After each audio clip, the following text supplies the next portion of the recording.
programa 9 Minutos, nós vamos falar a respeito de uma palavra que deixou de ser modismo para ser uma imposição dos novos tempos, do preparo e da capacitação de pessoas, empresas e entidades para o desafio das mutações dinâmicas desses novos tempos, que vem a ser a palavra inovação.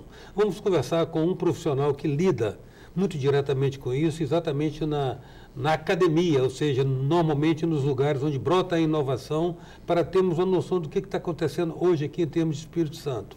A gente vai conversar com o professor de engenharia João Luiz Calmon Nogueira da Gama, nesse programa de hoje.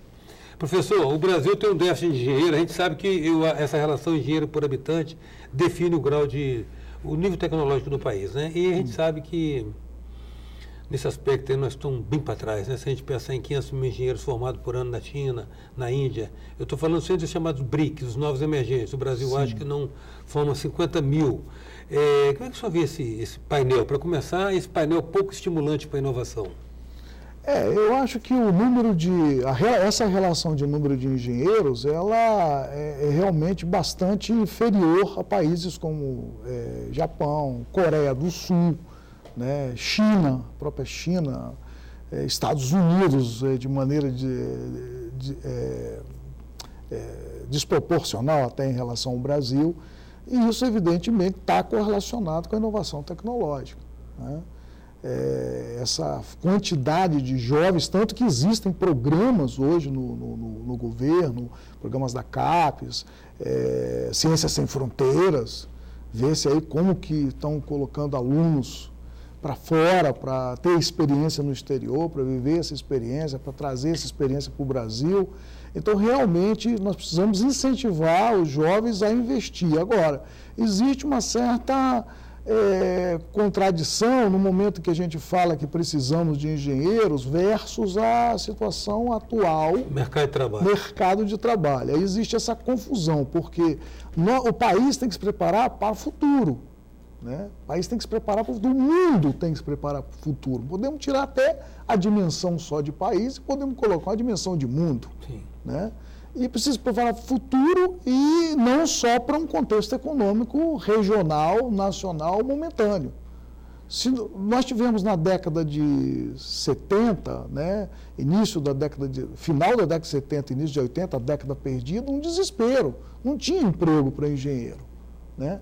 Depois nós voltamos a uma época de euforia, uma época de demanda imensa, tanto que hoje a concorrência nos cursos de engenharia aumentou, chegamos a 4 por 1, hoje nós voltamos a 15 por 1, 17 candidatos por 1, quer dizer, essa competição aumentou, aumentaram o número de faculdades de engenharia também, desde o governo, não sei se a gente deveria falar em governo, mas desde o governo, vou falar como marco do governo Fernando Henrique, né, veio se aumentando esse número, inclusive no próprio governo atual, nos últimos governos também, vem aumentando o número de faculdades e universidades no Brasil, né? Mas ainda assim, né, nós estamos aquém, né, dos verdadeiros parâmetros internacionais, de melhores modelos em termos de inovação tecnológica. O senhor diria, então, que não apenas a perspectiva da empregabilidade que deveria estar promovendo uma maior adesão dos estudantes às carreiras de exatas, de engenharia? Porque na China, realmente, na Índia, você tem uma massa excepcional de formandos em engenharia, mas com salários que são um pouco mais do que irrisórios também, né? Eu acho que o salário médio do engenheiro indiano não deve passar de $500. Exatamente. Então, o que motiva essas pessoas a fazer ciência, a fazer engenharia? Não é só o mercado, né? Existe essa tendência do estudante perguntar, dá dinheiro? Tem emprego? Existe essa tendência imediatista, até passada, de certa maneira, culturalmente. Sim. É uma questão cultural das famílias, que vão incutir na cabeça dos filhos. São filho engenheiro. Né? Exatamente. Não é a questão, olha, qual é a sua vocação? O que você pode fazer bem? Porque se você não está bem hoje numa região, você tem que ser meio que nômade. Você tem que andar pelo mundo. Eu me lembro que quando eu me formei exatamente final da década de 70, início da década de 80, eu fui nômade. Eu saí de Vitória, que é o lugar que eu nasci, que eu amava, fui para Rio de Janeiro, fui para Juiz de Fora, né? Voltei para Vitória, viajei para valer. Né? Depois eu fiz um concurso na universidade, quer dizer, as coisas foram se ajustando até que na década de 90, né? 90, 92, 93, as coisas vão se ajustando, a economia vai se estabilizando e o Brasil volta a ter crescimento novamente. E claro que aí é uma euforia, né? Em termos de empregabilidade, que agora já se nota, por exemplo, na construção civil em particular, esse crescimento, né, do produto interno bruto da construção civil em relação ao produto nacional, que teve 11% acima do produto nacional, né, teve 11 contra 7, hoje já está bastante próximo, 3% aí, e também o crescimento do BIP da construção encostado, já desceu, né, já não existe mais esse aquecimento tão grande da economia. Mas não é por isso que nós vamos deixar de formar engenheiros para o país e também como é que nós vamos conseguir vencer a competição internacional? Nós vamos com inovação tecnológica, com informação, né, nós vamos vendendo tecnologia, né? Porque nós vamos ter que ter um acervo tecnológico, pensando em termos de país, para vender tecnologia. E nós não vamos ter condição de vender tecnologia sem esse pessoal altamente qualificado e desenvolvido. Né? Professor, o senhor mencionou a necessidade, o imperativo da inovação até para sermos competitivos. Inovação é a capacidade de fazer de uma maneira diferenciada, a custos otimizados, né? Oferecendo maiores respostas. Mas a questão que se coloca é a seguinte: inovação encontra mais terreno fértil no mercado ou na academia? Vamos primeiro definir, existem definições, conceitos para esse termo, né? Inovação tecnológica ou inovação, na verdade, na etapa da academia, nós passamos por várias fases. A pesquisa, que a gente chama de básica ou fundamental, a pesquisa aplicada e o desenvolvimento experimental e protótipo, que é quando a gente faz, vamos dizer, exemplo, uma nova televisão com uma nova tecnologia, né? Ela não entrou no mercado. Então, antes de entrar no mercado, nesse conceito, ela ainda não se consolidou como inovação.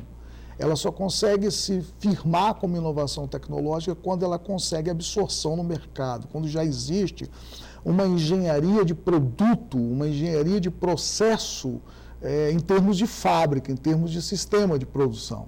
Eu posso fazer um robô que auxilia as pessoas a uma perna, um protótipo biomecânico que facilita as pessoas andarem, mas enquanto ele for protótipo ali na universidade, não é inovação ainda. Ele ainda não é inovação, não foi transformado em produto. Então, isso, de certa maneira, mantém, evidentemente, uma certa distância entre o que a universidade faz, né, e necessidades imediatas do mercado.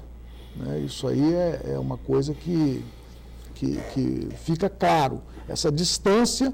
Por quê? Porque a gente vem caminhando. Né? Agora, a engenharia faz mais pesquisa aplicada e desenvolvimento experimental caminhando para produto. Então, eu diria que a universidade brasileira, em particular a nossa, faz muita coisa interessante que não é devidamente conhecida, né, no mercado, pelos agentes envolvidos, eu diria, governo, setor produtivo e tal. Eu não sei se nós vamos tocar nesse tema daqui adiante, mas existe um certo estigma, né, em muitas regiões do Brasil com relação ao papel da universidade. Não, exatamente. Nós vamos tocar nele agora, exatamente porque a gente sabe que há muros que apartam a academia, a universidade do mercado. São muros erigidos pelos preconceitos. Isso, né? Exatamente. O muro de que ela é morosa, que ela é tardia na resposta, o muro de que ela abriga um bando de esquerdistas que estão descomprometidos com a produção objetiva porque são impelidos por uma ideologia anticapitalista. Né? Há quem veja também uma carga excessivamente teórica, nesse caso desmoralizando até o conceito da teoria, né? Porque a teoria é o norteador do empirismo, né? Mas eles alegam que a universidade é extremamente teórica no sentido de abstracionismo, sem resultar em algo prático.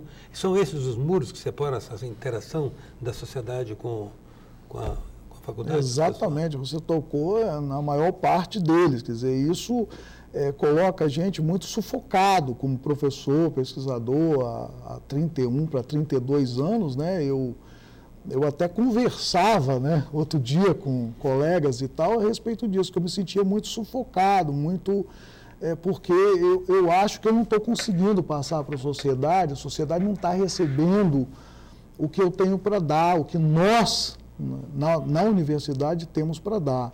Então, essas são as considerações, assim, as percepções culturais de determinadas... Comum, né? Senso comum. Eu não diria que todo o Brasil, não. Eu, às vezes, separaria aí, São Paulo, por exemplo, separaria, mas talvez existam outros estados que a gente pode separar disso aí.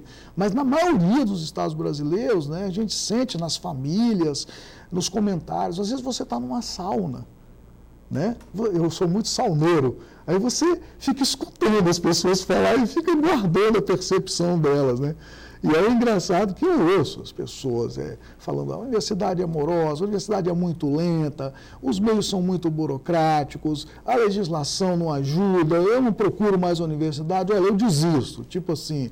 Aí vem a questão a universidade não serve para nada, a universidade só ensina teoria no sentido pejorativo assim, da palavra, né? Enquanto que, na verdade, se a pessoa realmente entender o que é teoria, né? No sentido correto da palavra, vai ver que toda a sociedade está montada em cima de grandes teorias, né? Vide, né, teorias de Einstein, e várias outras teorias que foram, teoria do conhecimento, né, que foram desenvolvidas e que sobre elas estão montados, né, sobre esses gigantes, esses ombros de gigantes, a gente está montado sobre eles, está viajando num avião a jato, está construindo edifício de 200 andares. Né? Exatamente. Então, isso precisa ser sabido, ser ensinado. Então, o que me assusta, né, realmente é esse estigma, e a gente teria que quebrar esse estigma para a gente melhorar as relações entre o setor produtivo, o governo e tal. Né? Professor, mas tem duas coisas, nosso tempo está encerrado, mas é fundamental ponderar ainda. Uma é a questão digamos assim, da indigência da universidade para a pesquisa. Normalmente a universidade não tem recurso. Caberia se perguntar se o mercado que vai se apropriar desse benefício não deveria estar cofinanciando no mínimo isso. Essa é uma coisa. Segunda é, digamos assim, a moderação ou a indisponibilidade do setor público, às vezes, inclusive, abrigar os experimentos da universidade e se antecipar ao mercado, né? Exatamente. Incorporar essa tecnologia que emana dos campos para as obras públicas, de uma certa maneira, chancelando o saber acadêmico. Exatamente. Sobre esse assunto que você está tocando aí, exatamente a questão da inovação tecnológica, as novas tecnologias e as obras públicas, né? Essa questão profunda. Por quê? Porque a gente deixa de usar tecnologias novas em muitas obras públicas por questão da licitação. Então, a licitação tem que abrir para o máximo número de empresas possíveis e muitas empresas não têm como oferecer aquela tecnologia.